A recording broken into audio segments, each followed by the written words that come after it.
আপনি যখন মুসলিম হতে পারবেন তখন আপনি বিপদকে এনজয় করবেন, আপনার কষ্টকে আপনি এনজয় করবেন।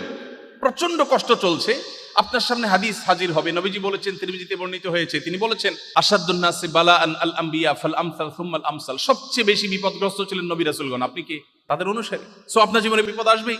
আপনার সামনে আরেকটি হাদিস আসবে, নবীজি সাল্লাল্লাহু আলাইহি সাল্লাম বলেছেন ইন্নাল্লাহা ইযা আহাব্বা কওমান ইবতালাহুম। আল্লাহ যখন কোনো সম্প্রদায়কে ভালোবাসে তাকে পরীক্ষার মধ্যে ফেলেন, বিপদে ফেলেন।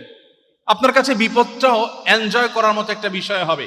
আপনার জীবনে নেগেটিভ জিনিসের মধ্যে আপনি পজিটিভ জিনিস খুঁজে পাবেন। কোনো বিপদ হয়েছে, আপনি নিশ্চিত হবেন আল্লাহর হুকুম ছাড়া, আল্লাহর নির্দেশ ছাড়া আমার জীবনে কিছু ঘটে না, আল্লাহর ইলমের বাইরে কিচ্ছু হয় না। সো এই বিপদের মধ্যে আমার কোনো কল্যাণ আছে, আমি নিশ্চিন্তে সেটাকে মেনে নেই, গভীরভাবে বিশ্বাস করি।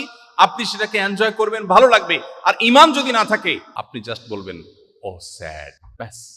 এরপর আপনার সান্ত্বনাকে, আপনি রোগাক্রান্ত, মর্মপীড়ায়, শারীরিক পীড়ায় আপনি ভুগছেন, আপনি খুব কষ্টে আছেন, কিন্তু আপনি জানেন নবীজি বলেছেন ইমানদার যদি তার পায়ে একটা ছোট কাঁটাও বিদ্ধ হয়, ছোট একটা কাঁটাও যদি ফুটে এবং সে যদি সবর করতে পারে, কাঁটা ফুটেছে, কাঁটা 14 গোষ্ঠী ধরে গালিগালাজ করে নাই, সে সবর করেছে, আল্লাহর কাছ থেকে সে রিওয়ার্ড পাবে, বিনিময় পাবে। তাহলে আমার এই বিপদে আমি যদি সবর করি, আল্লাহর কাছে বিনিময় পাবো।